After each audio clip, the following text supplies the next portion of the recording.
I guess in the interest of time, we'll start. We're missing one panelist, but I saw her this morning, so I'm sure she'll show up at some point. Hi, everyone. I'm Andrea Hunter. I'm moderating this panel. I'm from Concordia University's Department of Journalism, and I'm used to walking around as I talk, so it's very strange I will be here in front of the microphone, and I will not move. It'll be a bit strange, but in the interest of technology, we'll make this work. So I'm really happy to be here today and to be moderating.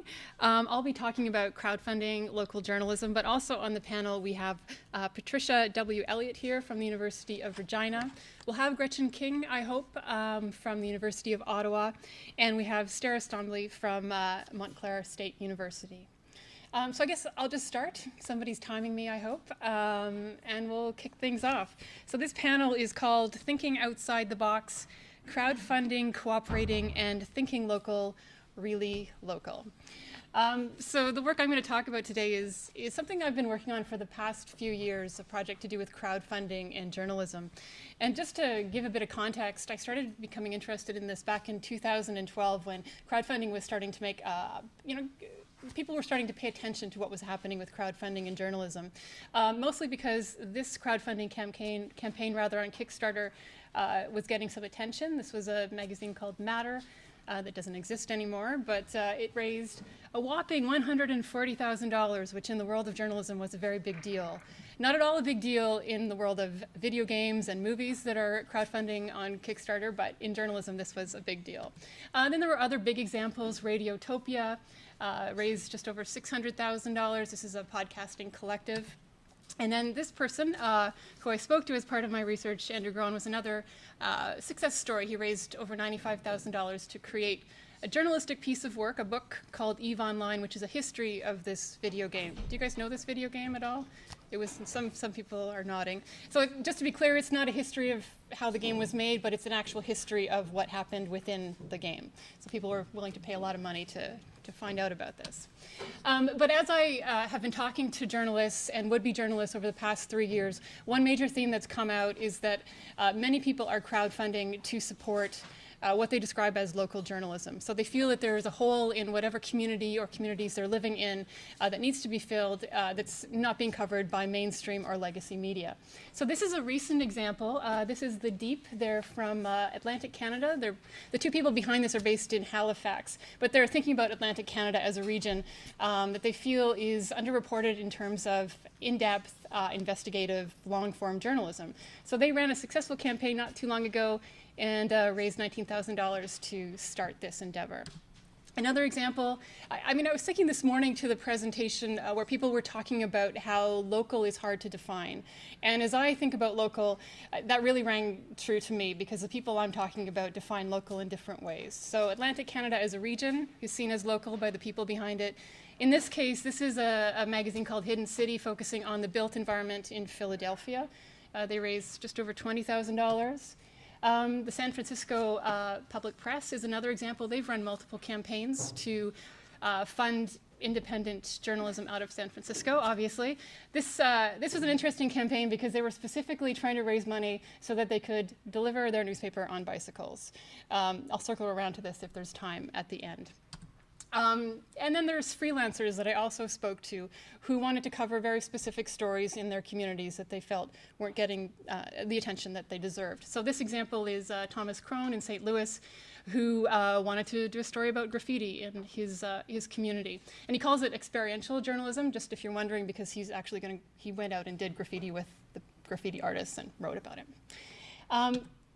So my big question was very simple when I started this research was, will this work as a way to actually create journalism, to create new independent media that's going to, in this case, cover local issues? And the long story short, every single person told me that crowdfunding this way, and I'm talking about Kickstarter and Indiegogo, these sort of one-off crowdfunding sites, is extremely labor-intensive. A huge effort goes into doing it. People describe it as having a second full-time job to run one of these campaigns. This person from Hidden City said it almost killed him doing the actual campaign.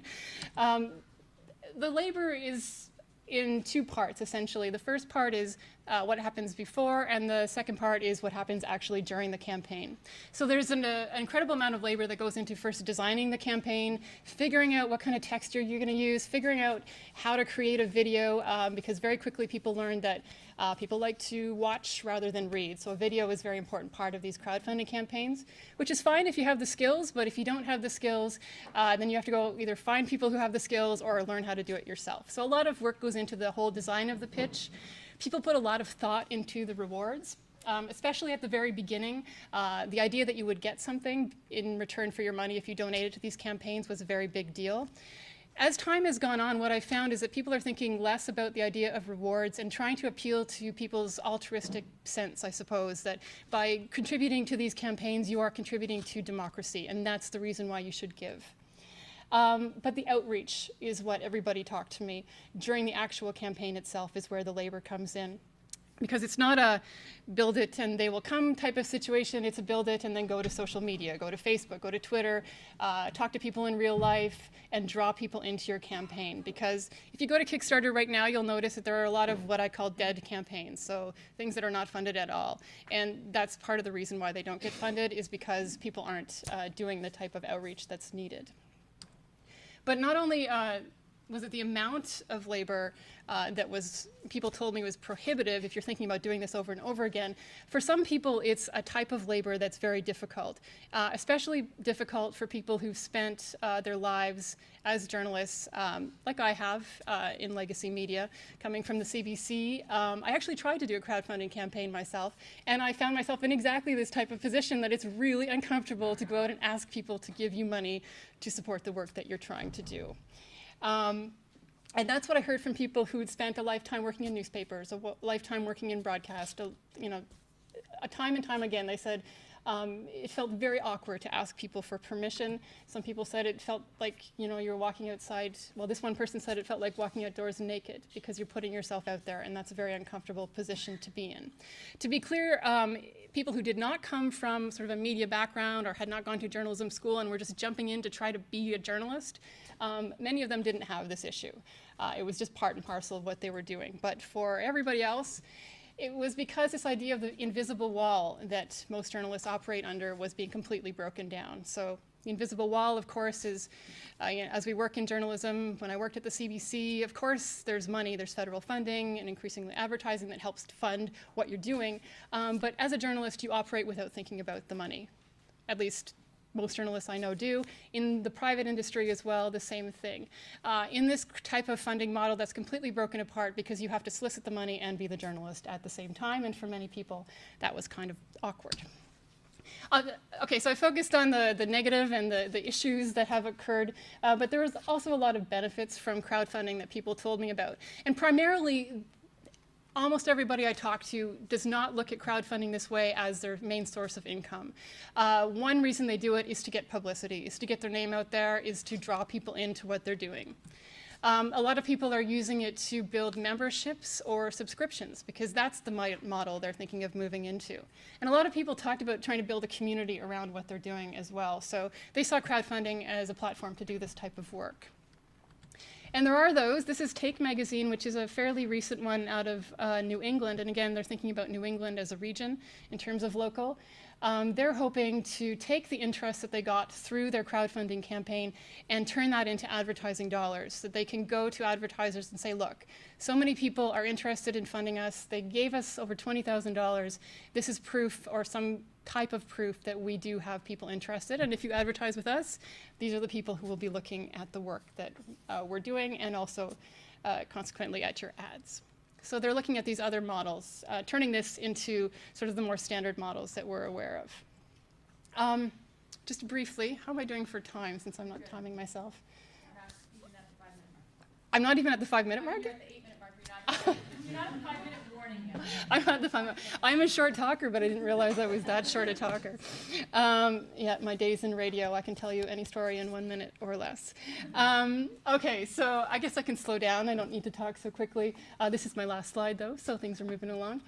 There are ethical issues that come up when you talk about and you think about crowdfunding. One question I had in particular was, if you're crowdfunding and the crowd is your investor, how is this going to influence how news is created? How is this going to influence influence the direction that people take when they are doing the work that journalists do. And I mean, I brought the question up with everybody, and I've talked to about 50 different people, I would suppose, at this point. And time again, it comes back that this doesn't really seem to be an issue for people who are crowdfunding. They're very clear about who they're targeting when they're trying to create either an online platform or when they're trying to create a piece of freelance journalism. And they are assuming that the people who are going to support them also support whatever it is that they're doing. So this sort of ethical issue that I had as I went into this, I found, coming back at me that there wasn't that sort of concern. However, I do still raise it because I do think it is an issue that needs to be really thought about when we look at this as a funding platform. It also brought up issues of the exploitation of freelance journalists for me, and here I draw on the work of Nicole Cohen from the University of Toronto, because a lot of the freelance journalists I talked to said they were doing this because freelance budgets have dried up. So in order to actually create the piece that they want to then turn around and sell to whoever it is, thank you, I got a 5-minute warning, okay, that they have to basically put the money up themselves to go and cover whatever it is. So they are crowdfunding to get a bit of money so they don't go totally broke, they can pay their bills, and then turn around and try to sell whatever it is that they're creating. So to me, it brings up questions about doing a lot of free work, essentially, is what these freelance journalists are doing. They see a benefit in it, but for me, sort of standing back, I have questions about the amount of free work that's going on. If you want to theorize this, which we don't really have to, but I'll just mention it very quickly, there's this idea, this very famous idea of the audience commodity that Dallas Smythe is very famous for bringing up, and this is the idea that audiences are being actually bought and sold. It's not the product of the media that's being bought and sold, which is something I'm sure that's familiar to everybody in the room. So as I sort of went through this and I watched how some people are trying to turn into an advertising model, this is what's happening. So for example, with Take Magazine, they're taking this audience that they have that has donated money to them, and they're turning around to advertisers and saying, look, here's our audience that we can sell you. Please fund us some more. So if you want to theorize it, that's a way to look at what's happening here as well. But I'll end it at there. Again, I've just talked about these one-off crowdfunding platforms. There are many different ways to crowdfund and many different ways of incorporating crowdfunding with different forms of revenue as well. So I'll leave that for the question period, though. Thank you. Hello, I'm Tansy from Saskatchewan. I'm here to talk about third sector media, which it's the shorthand term that I'm using for media that operates within the social economy, nonprofits, cooperatives, media that's primarily for the public good over private profit, and the style of journalism where we have the greatest deficit right now. I'm going over some of the strengths, promises, constraints, and some actions that we can do. Strengths, this is a sector that does have a viable track record of survival. I did case studies of third sector media in urban, rural, and First Nations communities. They were surprisingly resilient to market changes in a way that commercial media was not, also resilient in the face of new technological platforms, adapting far more quickly than commercial media did. We tend to think of these operations as, as shoestring operations, which they are, and I have some local, national, and international examples there. But I was wondering what keeps them alive, and Alfonso Gamuzio-Dragon talks about the idea of social and organizational capacity as being the real drivers of financial capacity. So it's much more complex than looking at revenue streams. Also the question of what's being sustained. If your editorial mission is not sustained, then there's no point to it. And I found in my interviews that it was the editorial mission that did sustain the operation. It allowed the media organizations to survive and thrive, that trustworthy commitment that they had to the community. This sets it apart from commercial media, which was basically has one model, which is advertising money for private profit. The ability to flex the structures is important. The Prairie Dog, for example, it's an alt-weekly, started as a registered nonprofit, then it became a worker co-op. They've been talking about going back to nonprofit models, so they change and morph as needed. And also, it's allowed these organizations to be less editorial timid than some of the mainstream media. All of them have been under some form of duress. Briar Patch Magazine was defunded for its editorial stance. Prairie Dog, the alt-weekly, had its Crown Corp and provincial advertising pulled, and then its city advertising pulled because they were doing investigative journalism. But they were able to, I don't think mainstream media could survive in Saskatchewan with the loss of that ad revenue, but they were able to do it. Despite what we can learn from this sector, about survival, its practitioners are seldom invited into policy discussions about the future of media, and it's like they don't even exist often. The Shadowmere Report is one example, and it was a good report, but primarily concerned with future of commercial media conglomerates, as if that were the only form of media in Canada. The Canadian Heritage Review, again, very focused on exporting individual entrepreneurial creations in the digital sphere, with very little mention of community-based media that's locally focused and may use traditional media platforms quite effectively. For example, community radio or pedal-powered news, which we saw. These are the type of things that can get left behind.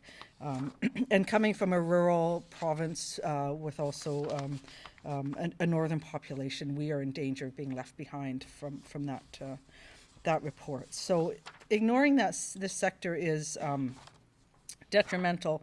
There's a lot of promise in it. There's been a rapid rise in foundation-supported journalism. Third sector media practitioners are often critical in their coverage of local issues and tied closely to community, and they do good investigative work when they can. The debt-ridden, insolvent chains are not providing news that we need, and there's a hunger for something different. There's a great public desire. I did focus groups with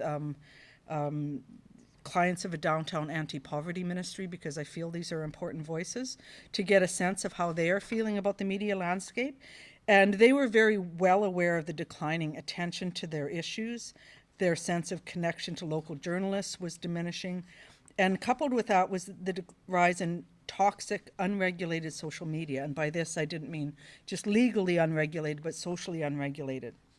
And I honestly thought going into that focus group, they would talk about how social media had become their alternative, but it was exactly the opposite. They, as social assistance recipients, as Indigenous people, they were bearing a lot of the brunt of that. And they felt oversaturated and abandoned at the same time by media. There is a professional desire. This quote's a little bit old, but I would say it's probably even more so now. And there are things third sector media can do that commercial and state media simply can't. More revenue streams available, the ability to share resources with competitors, in one case even sharing subscriber lists with another media, because they honestly believe in diversity of voices instead of news monopolies. And then the public trust, public engagement, and support, which are so important to survival. There was, in my focus groups, a great reverence for the CBC, but also the idea that people could really feel that they were pulling back from the local. As one person said, they don't show up, which is a shame. But when asked where they turn to for local news,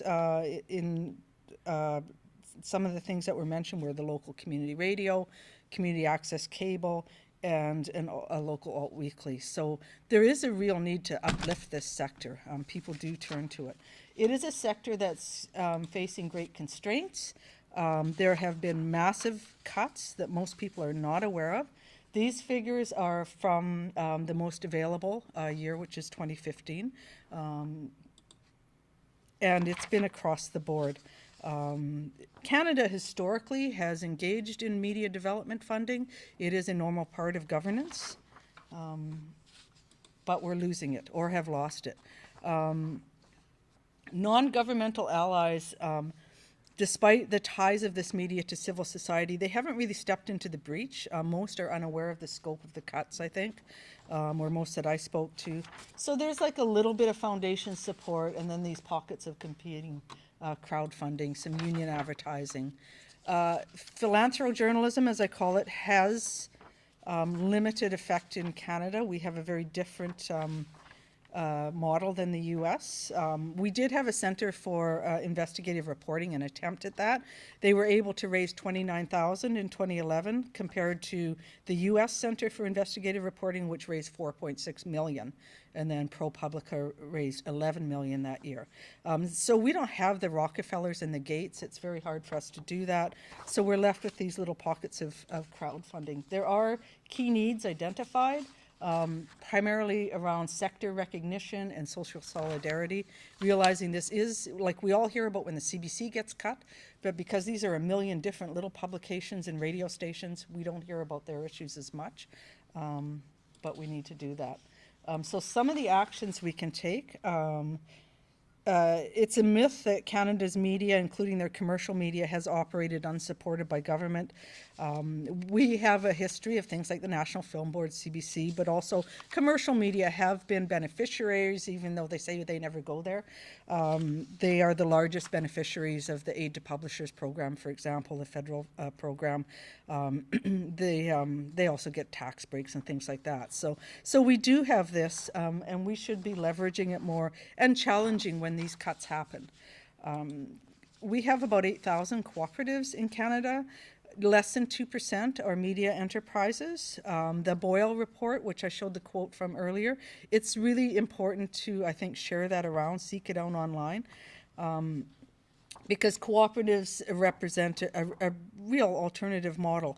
This has been in Quebec. The social enterprise funding has helped Quebec maintain a much more vibrant community media sector than in other provinces, so we could learn from that. Labor, we have unions that represent journalists. In Saskatchewan, our biggest labor-sponsored venture capital program came out of a journalists' union, but they don't fund journalism. They fund the extractive industries, the resource sector, oil and gas. So that's an area where we could be approaching more to make these sustaining arm's-length contributions. Another area is in the idea of worker takeovers, the know-how, the financial backing to make these takeovers happen when media goes up for sale. The only example I know of in Canada is Czech TV, and they learned what they did from the pulp and paper workers. We have 55 AFIs in Canada. These were created to invest in Indigenous communities. We could approach these for funds to integrate media and community development programs on reserve. That has been done in a few cases. I know Cowasis has put media into their community development plan. And then there's universities. So we have some, some good substantial institutional supports that we could draw on more. Universities are publishers of nonprofit media, so they should have that sense of solidarity. Capacity, whether it's IT support or SHRC funding, research support, and editorial freedom. I am involved in a collaboration now between media and university, and I'll be having a very tough conversation about that when I leave here and go back home, because this idea you have to learn to trust and let go if you're a university and you're going to work with media, because vetting content is not going to happen, right? That is not part of this universe. So it's introducing people to how journalists do their work and creating those accommodations and discussions around it. So my short message is think small, that this type of media is on a shoestring, but it has real capacity, and think big, get beyond the Kickstarter campaigns, which are great, but we've got other supports out there in the Canadian mediascape that we need to draw on more often. So, hi, Megwitch. Thank you very much, Patricia. That was fascinating. And I agree, yes, think beyond Kickstarter, absolutely. Gretchen, you're next in our List? Okay, great. So Gretchen King, I'm very happy is here from the University of Ottawa. And her presentation, what is the state of non-profit local news in Canada? So I was negligent in sending my PDF, which we knew would cause troubles this morning early, so hopefully it doesn't cause too many troubles now.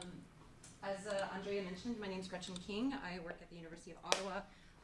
I've also had a background in community radio, pirate radio. I'm also a co-founder of indiemedia.org, which was launched in 1999 as an open publishing platform. This is before blogs, Facebook, YouTube, anything like that existed. So in terms of making a space on the World Wide Web where anyone could become a journalist or a media activist, that's the kind of background that I come from. I'm an immigrant to Canada. I've worked, lived, and learned in Montreal since 2001, and I've worked in the campus community radio sector in Canada since that time as well. So I'm actually going to take a deep dive into one of the sectors that Patricia had mentioned, and that's specifically community radio. Within the community radio sector, I was part of co-founding Groundwire, which is a nationally syndicated nonprofit. Here we go, nonprofit community radio news program. It's bi-weekly, and as I had mentioned, syndicated on 20 stations. The research that I'm presenting to you today is just a small piece of a research project I began as part of postdoc work funded by the Fund for Research of Quebec for Society and Culture. So in doing this work, it has many tiers of the project, and as I mentioned, I'm just presenting one piece in a preliminary piece today.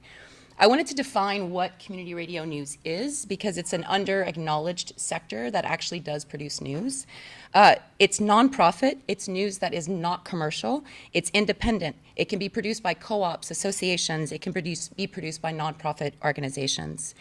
It's produced by and for communities. It offers self-representation.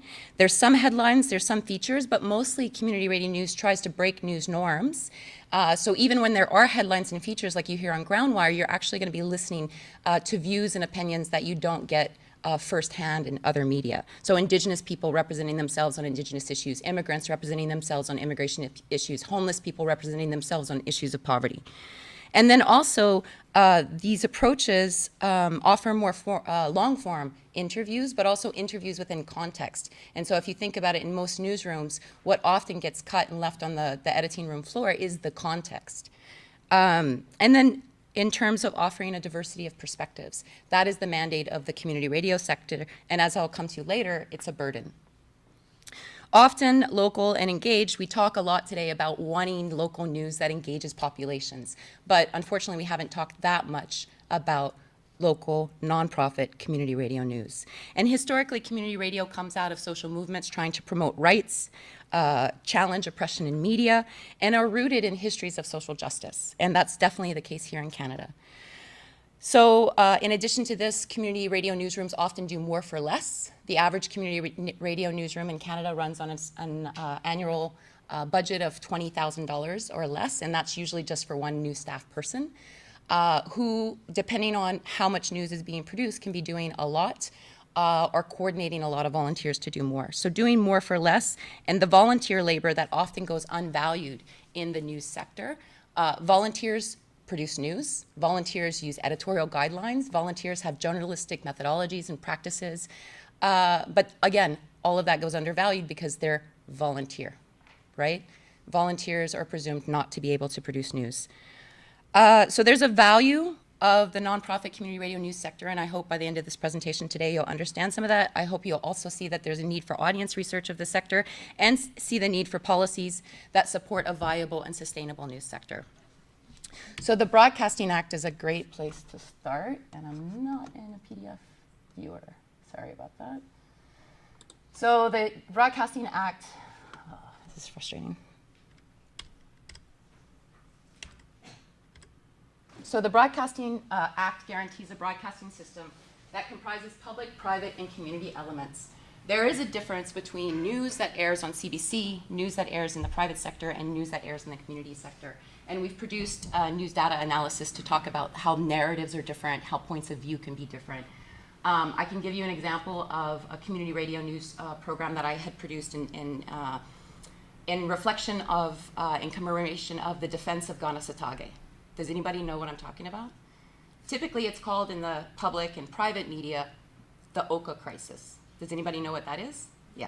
So just in terms of what we call this event makes a difference in the point of view it's told from. The Oka crisis is the point of view of the settler state. The defense of Ganasatage is the point of view of the indigenous people.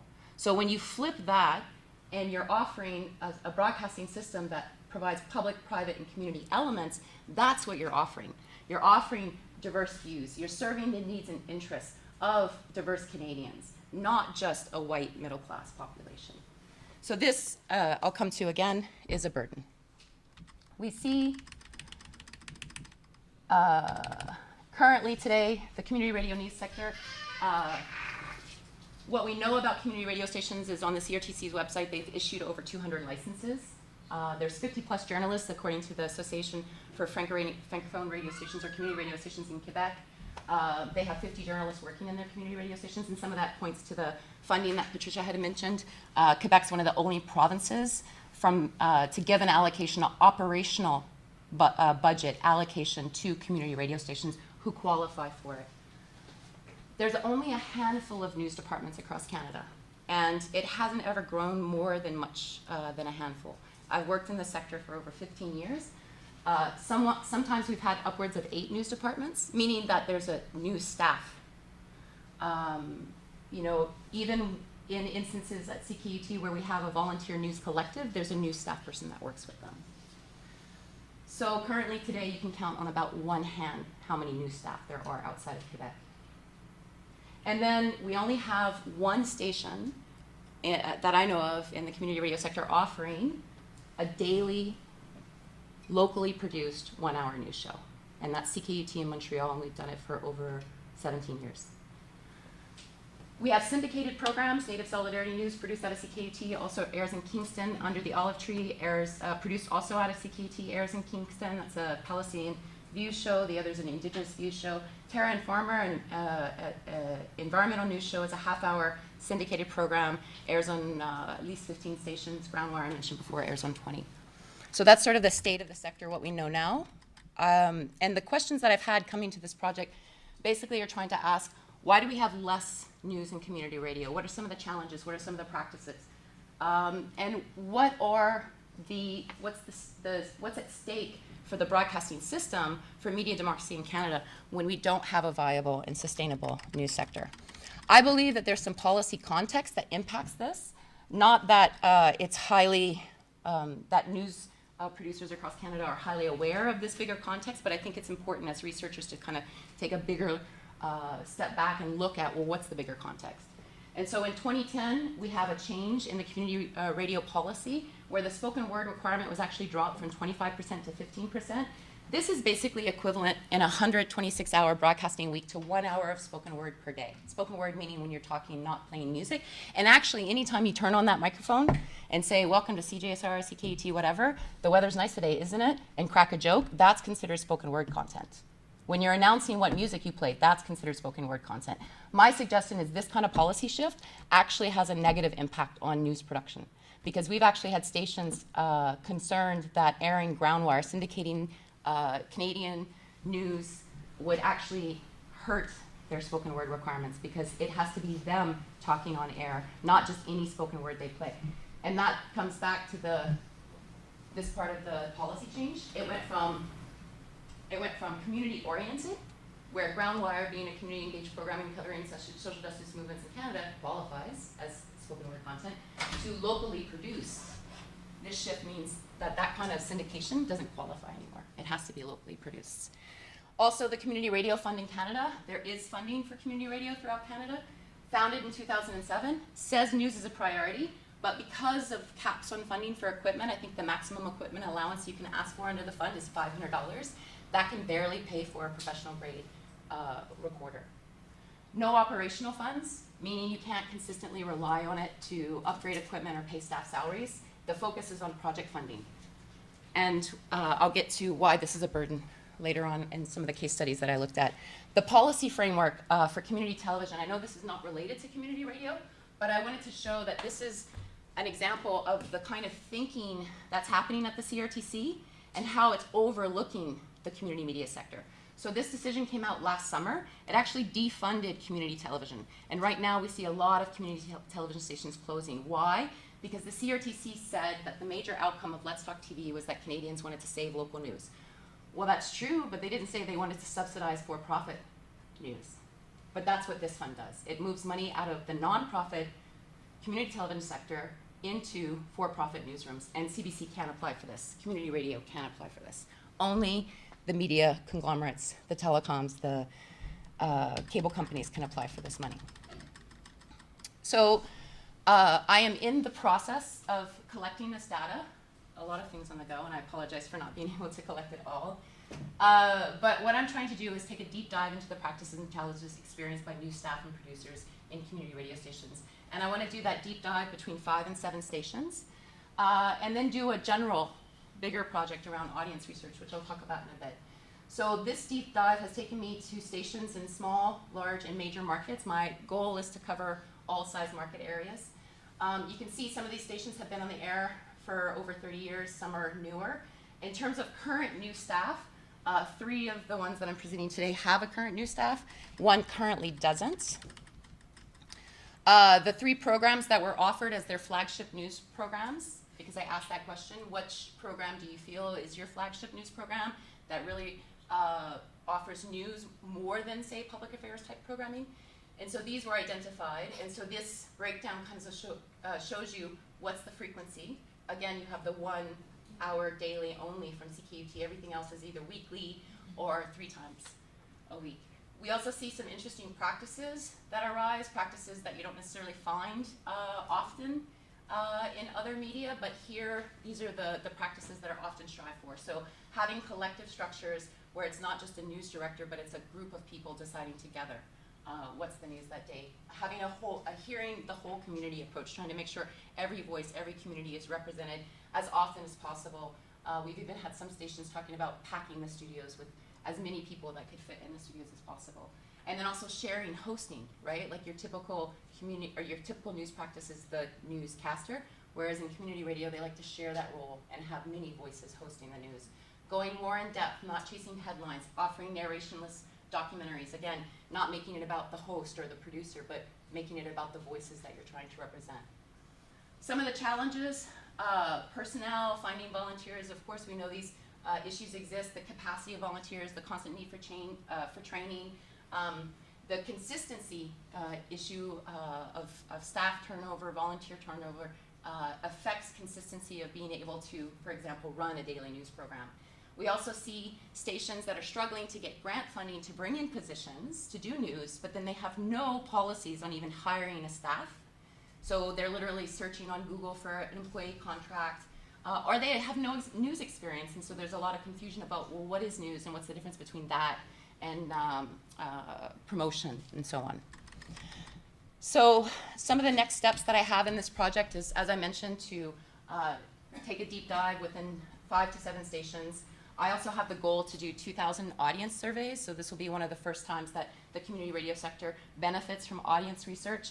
And the goal of that is to make a bridge between listening to the listeners and the kind of news that's on air. And so I'm hoping to make a link between audience, what is this?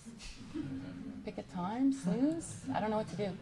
I'm hoping to make a link between what listeners want and the kind of practices they see in their newsrooms. So audience research, not trying to economize the audiences or monetize them. What I'm actually trying to do is that they say that they're the best ones to determine the kind of news that's on air. So let's find out what kind of preferences they want and build news departments and practices around that. And then, of course, given the applied natures of this research project, I hope that I'm able to assist in the growth of community radio news in Canada. So thank you very much.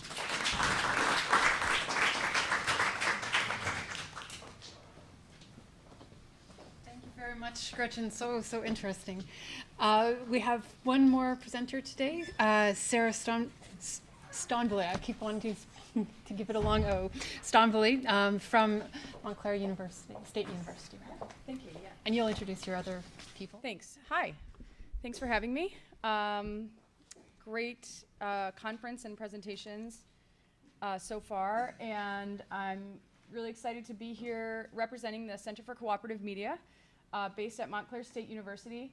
We are a 3-person team, so if you look in the program, you'll see that it says Sarah Stombly with Stephanie Murray and Joe Amditis, who are my sort of co-conspirators at the Center for Cooperative Media at Montclair State in New Jersey. I'm going to talk today about collaborative journalism. As Andrea said, I'm the research director there, okay. Collaborative journalism is something that we feel really strongly about at the center as being sort of one of the potential cornerstone practices for sustainability in local journalism moving forward. So this is going to be one of those optimistic talks, I think, for the day, and hopefully sort of I'll convince you, or I would love to hear other people's thoughts on it, because we really want to sort of move this forward and try to support this going forward. So why now? Why collaborative journalism now? It's a moment of crisis, but it's also a moment of opportunity, as so many moments of crisis are. We think that sort of the moment of crisis is opening the door for openness to new practices. Benkler's wealth of networks and the technological affordances of the internet are meaning that it's possible to share between organizations and between journalists in ways that it wasn't even 10 years ago. Which is key to collaboration. There's a lot of philanthropic money, especially and maybe different from Canada in the US. There's a lot of funder enthusiasm around collaboration, and that provides, in many cases, the runway for experimentation, sort of for dramatic effect. Provides the runway for experimentation. And for looking at new models and building new models.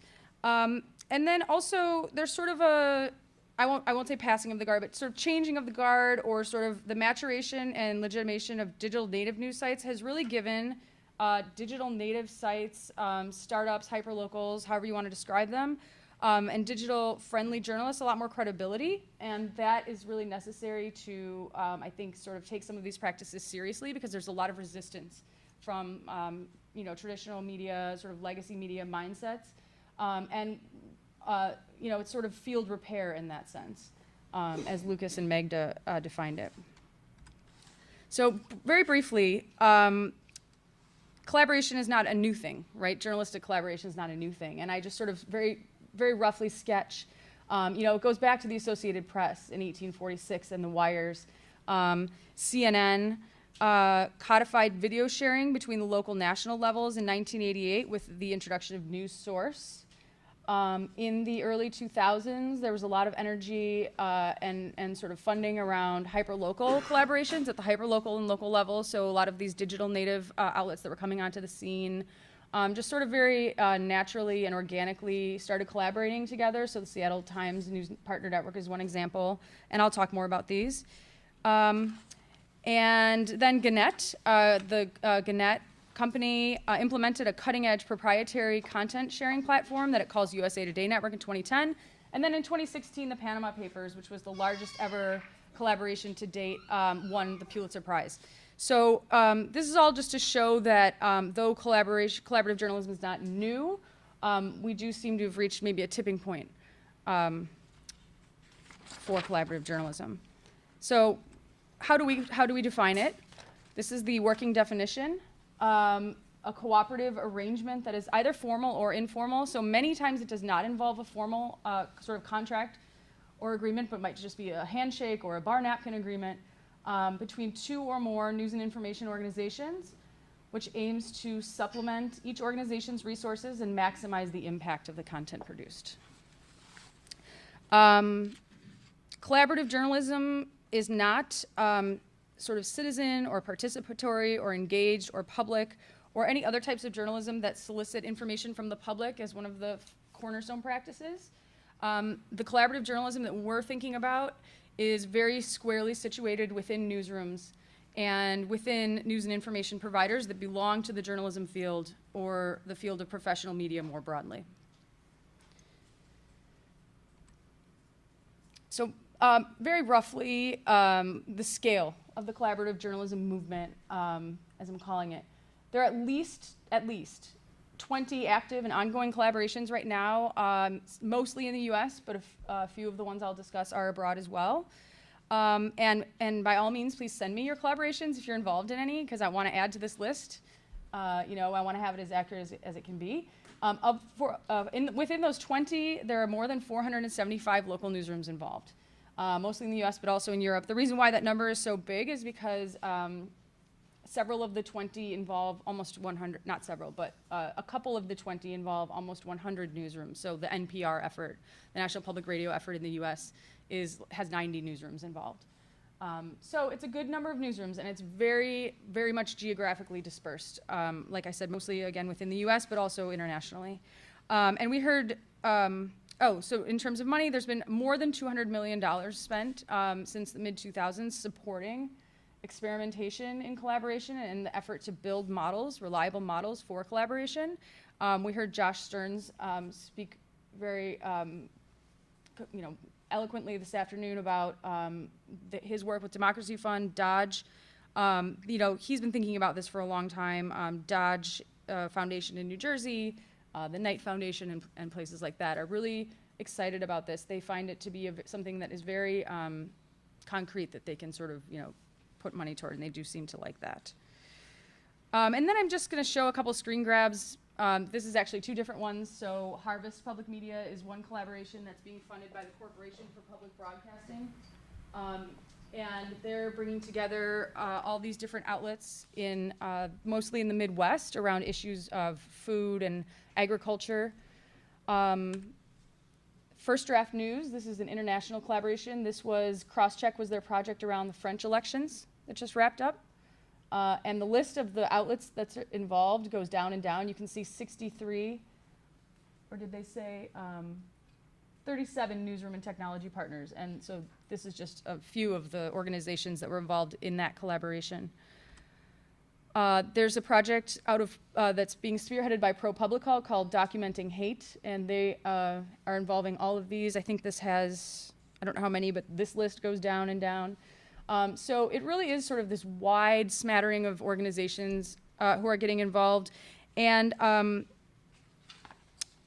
it's also a much more conscious, sort of explicit collaboration, right? So everyone is happy to put their logos, and everyone's sort of proudly putting all of these logos in one place and saying, look who's all working together.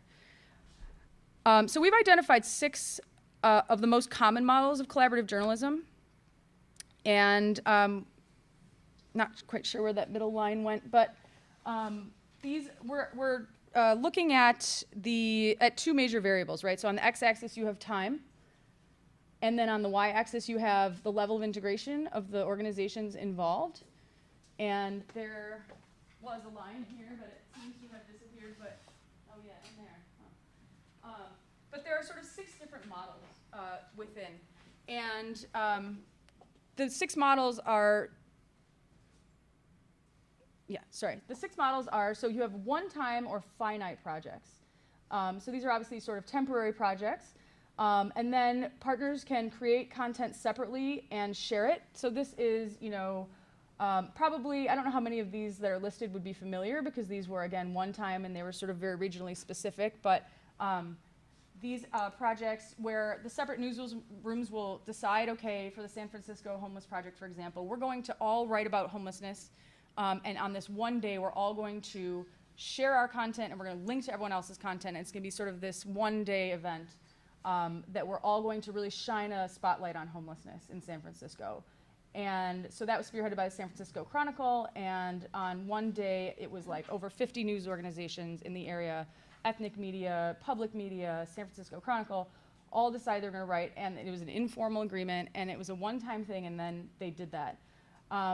One-time projects can also be partners working together to create content. So again, slightly more integrated are the organizations.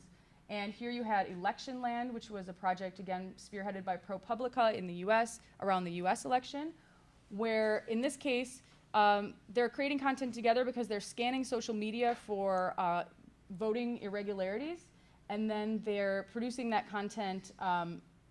The reporters are speaking to each other as they're producing that content, so slightly more integrated. And then the Crosscheck project that I just mentioned.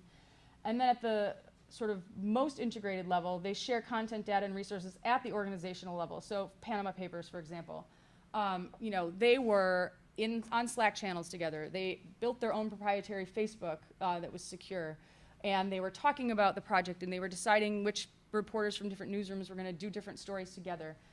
So very integrated.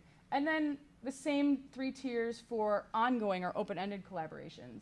And you see, this is just the ones that we've decided to list here, but there are many more for all of these models. USA Today Network is there, so it's an ongoing thing. They're all creating, the local newsrooms are all creating stories separately, and then they're feeding them up. Usually it's an aggregator situation, or they're more integrated, like NPR's in that second tier, Detroit Journalism Cooperative. And then partners are creating content together. So Next to Die, which is a Marshall Project collaborative. Alaska has a public radio arrangement that follows this. And here you can see sort of how these variables work. And as you go deeper into the matrix, you deepen the level of commitment that's required of the partner organizations who are undertaking the collaborations. So it's sort of important for these organizations to realize, right, and many of them do, that, okay, if we're going to become involved in an ongoing collaboration where we're going to be sharing resources at the level of the organization, that's going to be a much deeper level of commitment than if we're just deciding to all write about the same thing on one day and share the content. So this is just sort of a closer look. Oh, there are the lines of what the models look like. So one of the things that I'm still working on, this is a research report that the center will be publishing by the end of the month, is the costs and benefits for each model. But there are some common costs or tensions to most collaborations. And I think this has come up a couple times today. So there are different newsroom cultures that need to be navigated. And this becomes more of an issue as you get deeper into the matrix, where it's higher levels of integration and commitment between the partner organizations. But nevertheless, different levels of tech expertise that can be good and bad, right? So you bring certain expertise from your own newsroom, but you may be frustrated by your partner's lack of expertise in a certain area. Expenditure of resources on training and coordination, right? That's always sort of an upfront cost at least. The power dynamic can be difficult to negotiate, especially if the newsrooms are of different size or of different sort of prestige levels, if it's a national outlet coordinating with a local outlet or something like that. And it may be difficult to get buy-in internally. So the publishers all may decide this is great, we're going to do this, but the reporter who has to work every day with a reporter from a different newsroom might not be as excited about it. And then some common benefits. So you gain skills or expertise that your newsroom doesn't have. And this is very commonly one of the reasons why newsrooms collaborate. You share the burdens of dealing with huge amounts of data, right? Panama Papers is a great example of this. You have much greater reach. This is often the incentive for small newsrooms. So if they're partnering up with a ProPublica and you're a community radio station, for example, and you're partnering up with ProPublica, you get much greater reach because now you're on the ProPublica website and your content is there. And it's being branded alongside these other organizations. You could learn new methods and processes, and you create a product that's greater than what you could have created alone. And I think that's really one of the main reasons why newsrooms that are so often strapped for so many resources these days are deciding to undertake collaborations. And that's it. Happy to take questions and comments.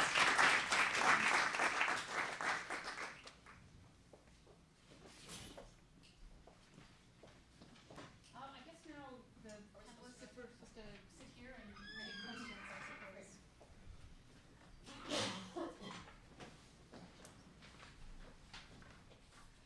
I'm not sure. In the other room, they had people asking questions into a microphone. I'm not sure if that's necessary here. We'll just go for it, I guess. What's that? I don't think they're turned on.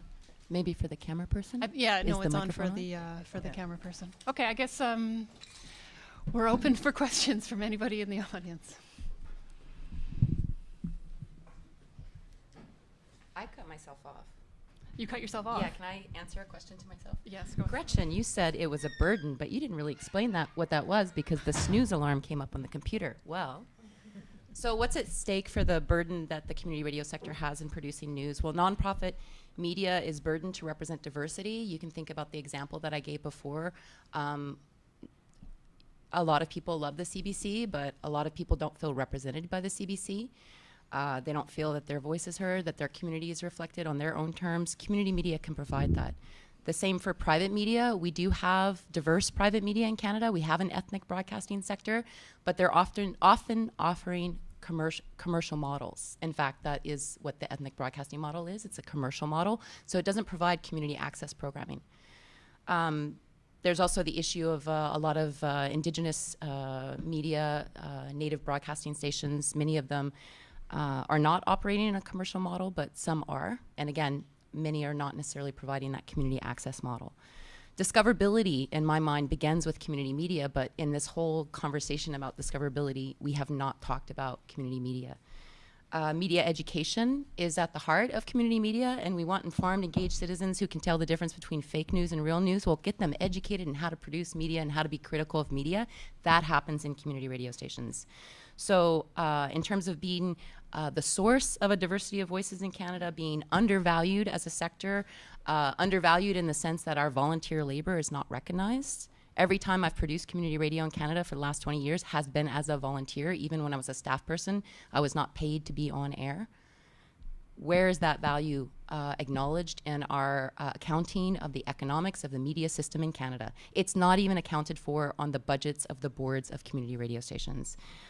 So being ignored by regulators, often overlooked by researchers, this situation for community radio in Canada impacts the media ecosystem as a whole and impacts the guarantees to media democracy that are enshrined in the Broadcasting Act. That was the last little bit that I overlooked. Thank you. Great.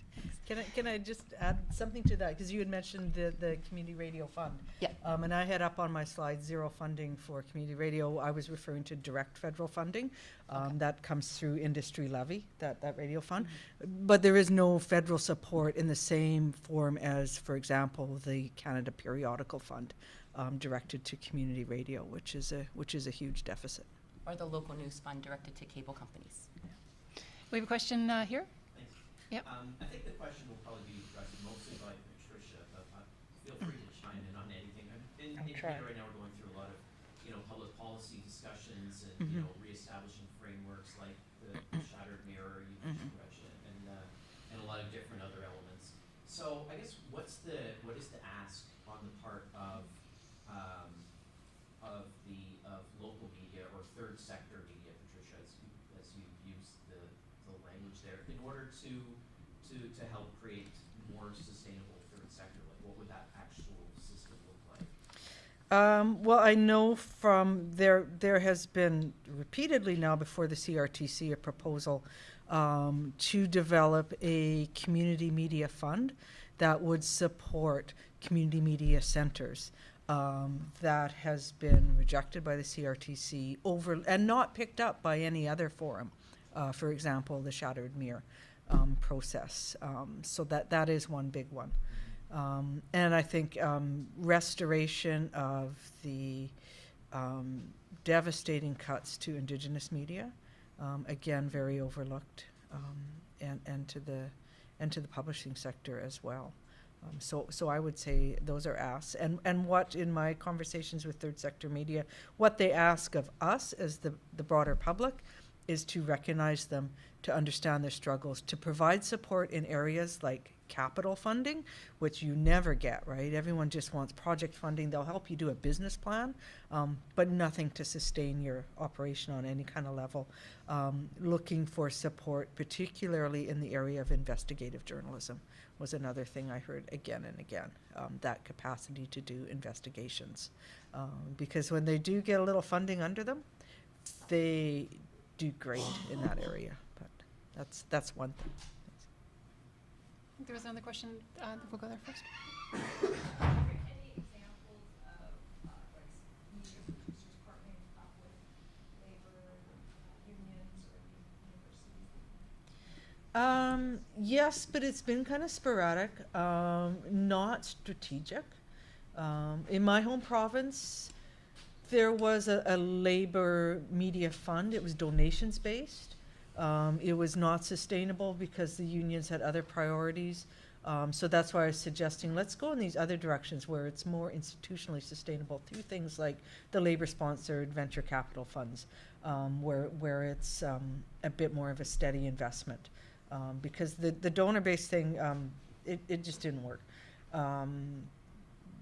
Other labor possibilities, again, are, we had our provincial public broadcaster, our equivalent to TVO, SCM, was put up for sale. It was sold for $350,000, the whole station. And in Alberta, they sold it for $1. The guy who bought it, the Saskatchewan station, he wasn't from Saskatchewan, he turned around and flipped it for several, I think $3 million he got for it. So that would have been a great opportunity. Labor did try to step in and say, we need to put up a bid for that station.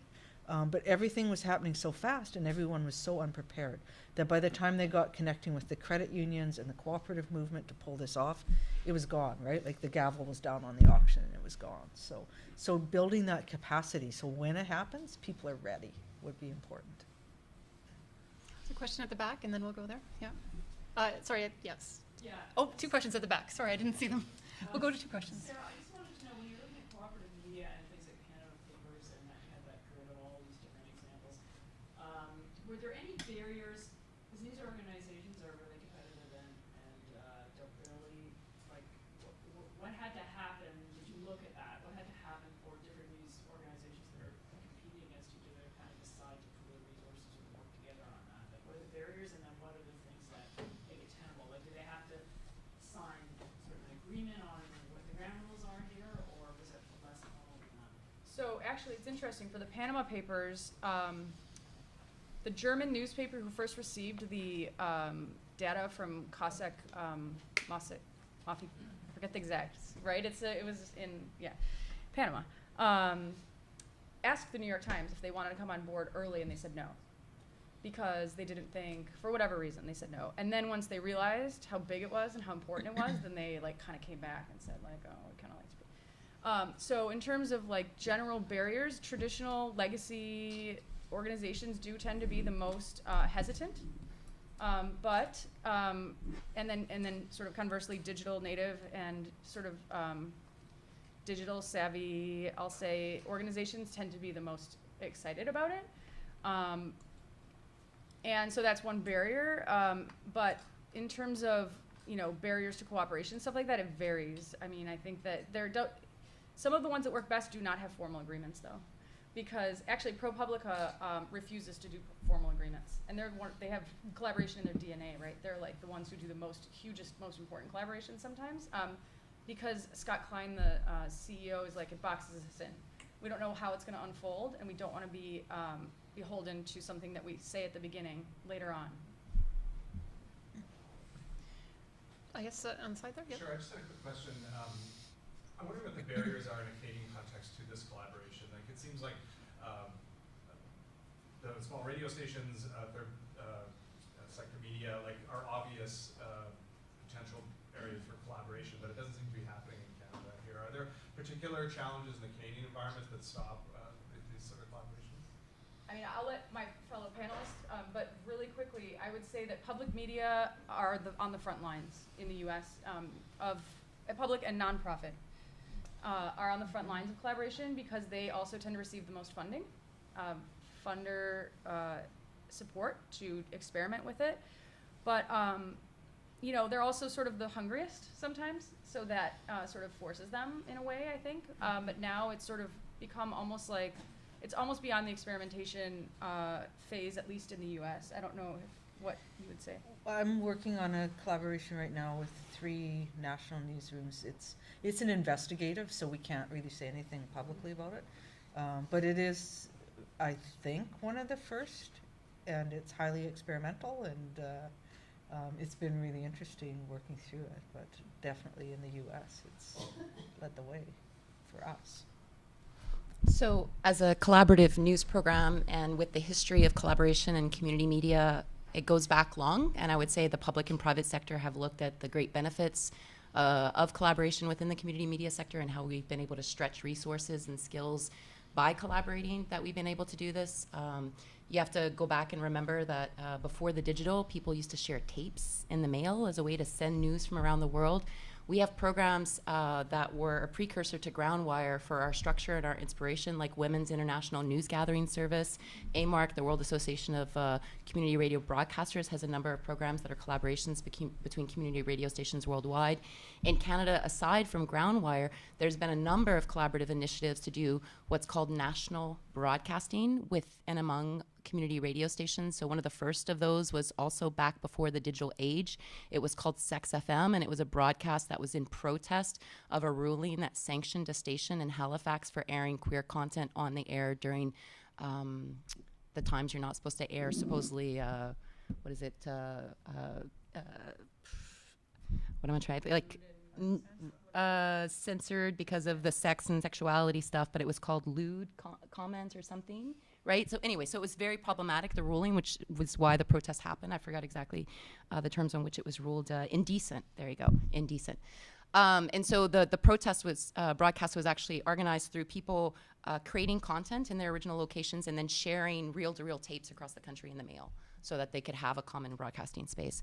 But the inspiration for this kind of collaborative national broadcasting is not just about sharing content, it's about taking space as a mass platform and being able to take that space nationally across the country. And so we do that with the Homelessness Marathon. We've done it with some decolonization broadcasts, doing kind of anti-Canada Day programming or alt-Canada Day programming. So it's happened again and again in our sector, and like I said, I think the public and privates have looked to the benefits that it's brought us, and not just us here in Canada, but worldwide. And as you mentioned, the community radio sector in the States, Pacifica Network News has many network news shows that run through collaboration. And also the community radio sector outside of Pacifica has Sprouts in the States, which is the same thing. It's a collaborative news program that operates a lot like Groundwire. In terms of crowdfunding, the first example I showed, just to add to everybody's excellent comments, was it's actually a collaboration with an established news outlet in Halifax, The Coast. So that's what they're trying to do, is use the sort of established structure that's there and add to it, and so they can both benefit each other. So there is some of that happening in the entrepreneurial journalism that I've been looking at as well. Standing in the very back, I know you had a question. Did you? I was going to ask something similar to Oh, Sarah okay. about the collaborative models. In terms of funders, do certain of the models that you showed, do they link up with certain types of funding or certain types of funders? In other words, are there certain types that's going to be privileged over others, and if so, what? Yeah, that's a good question, because the answer is yes. And it's not something I laid out, but I should think about doing that, because a lot of the funders, so I spoke with a couple people from Corporation for Public Broadcasting recently, and they have funded collaborations that they always intend to be ongoing, but maybe they start as a project-based. And that's actually another thing that's very common in the collaborations, is that they'll start as a project-based, sort of one topic collaboration, and then they will continue to work together and maybe formalize it later, as a sharing arrangement. But they do, the funders do seem to, but I shouldn't say, so they always want them to be ongoing, but they also really like the one topic, sort of the concreteness of it.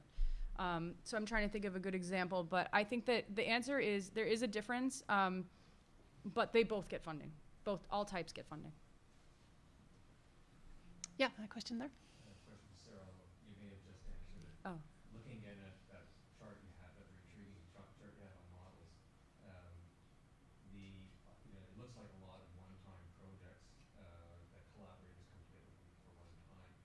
And so I'm wondering, is this presented as a possible model for ongoing journalism year-round? That's the new model in the new era. Or is this really just good examples of one-offs? Well, if I may, let me just give you point out that a lot of them actually are ongoing, because the ones that, did I miss the big one? Sarah, can I reply to my question when you're looking for that? Yeah. So I'm wondering whether, is this a model for organizations that couldn't survive on their own and therefore they have to collaborate? Or is this organizations that are viable on an independent basis and they're basically bringing value added by engaging collaborative journalism? It's mostly the former. because a lot of them are sort of existing collaborations, existing organizations that have decided to come together, but in many cases, right, I mean, it's public media who are coming together because they, you know, are having problems or whatever on their own. So all of the ones on the right are ongoing.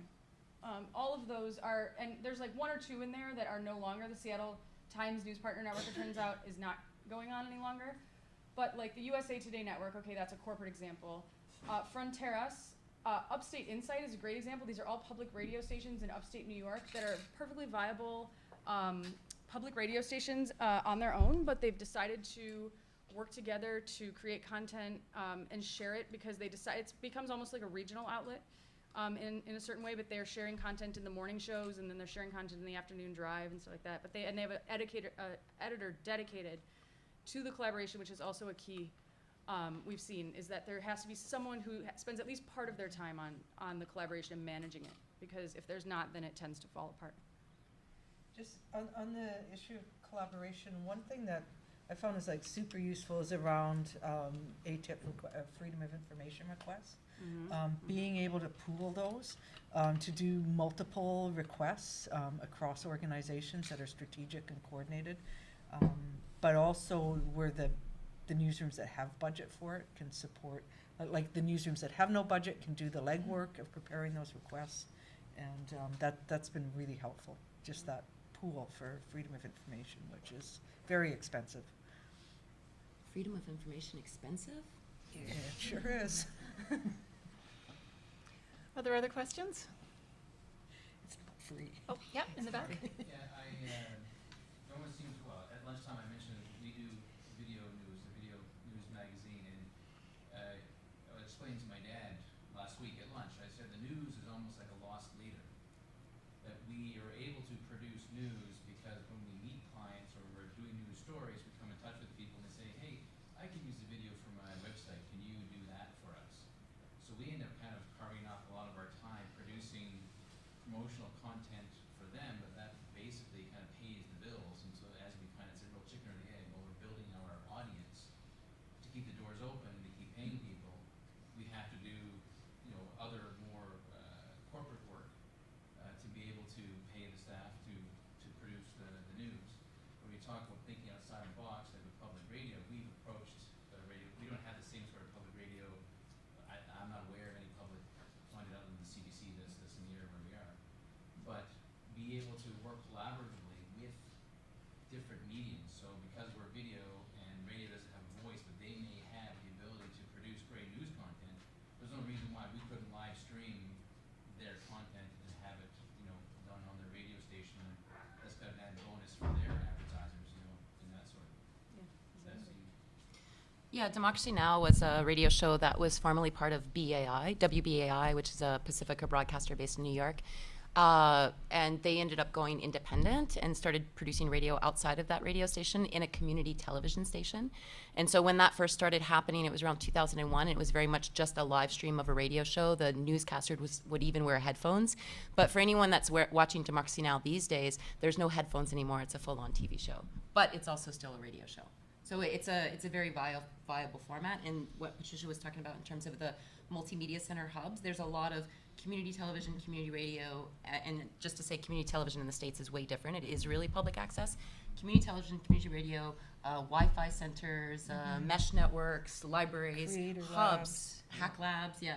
There's a lot of that happening in the States that it's a model we have not exported to Canada. There was a question over there. Yep. Yeah, I had a question for you actually. You were talking about, this is a little different than the crowdfunding stuff we were talking about, but when you start to crowdfund, that there's, you know, you thought there would people would have some ethical issues would come up with the audience becoming the investor, and then you didn't really find that. And I'm wondering if you could sort of explain a little bit more why you still are uncomfortable with that, or what the issues you think. Oh, did I come across as uncomfortable? I guess maybe I am. It's the. But it doesn't seem to be an issue for everyone else. Yeah. I see an issue in that as Yes, well. yes. And I'm not sure if I can't remember, but I'm not sure if my background is from the CBC mostly. I spent 10 years there working as a journalist and a producer, so I'm very much ensconced in that that's where I come from. And that's the type of public journalism that I'm used to doing and that I now teach as a teacher. Yeah, I mean, I met a lot of people that called themselves advocacy journalists or journalists with a point of view. And it's taken me, I mean, at first it took me a while to wrap my head around what this means. So people telling me that they can have a point of view but still report in a fair and balanced way. I'm smiling at Gretchen because we've had conversations about this in the past. So for me, it was a different way of looking at journalism. And I did have questions about, you know, whether the funds was going to direct, you know, where their reporting was going to go.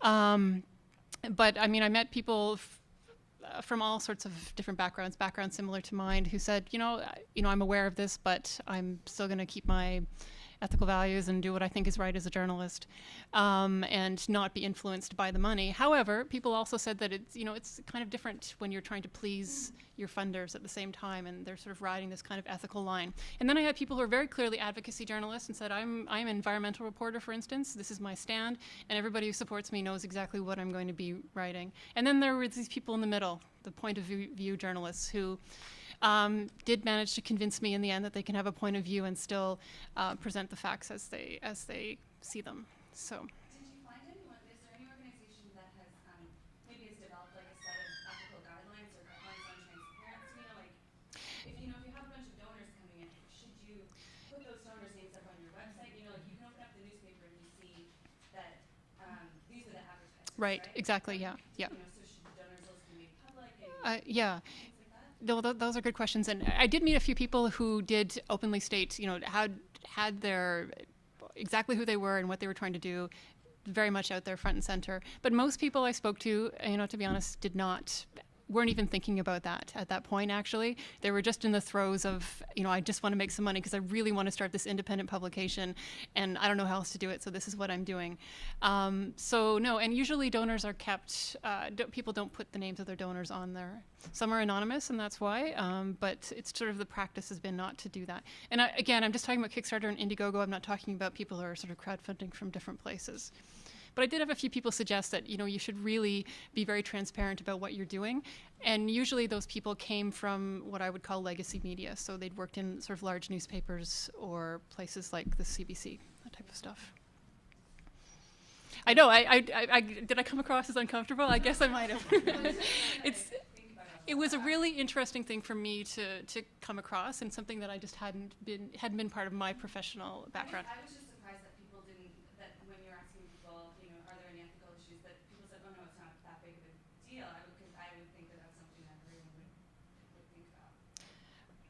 Nope, not in my experience. So, but yeah. And there's actually there's almost like more emphasis on sort of foundation or donation supported journalists to be more transparent than mainstream media, which also has like a lot of ties and stuff that it, you know. So, but I think ProPublica, like they put their tax returns on their website, all their donation stuff. That's more than you would ever get out of a commercial media, out of Post Media. Yeah, and I right? guess I So- should add to that, like the people I talk to, they're generally mostly very small operations, like really making a few $1,000s to a few $100s to support, to try to do some kind of journalism. So we're not talking large, huge operations like ProPublica. Yeah. Other questions? Actually, we're at our time, 1 minute over our time, so it's time to thank you very much, everyone in the audience, and thank you very much, panelists.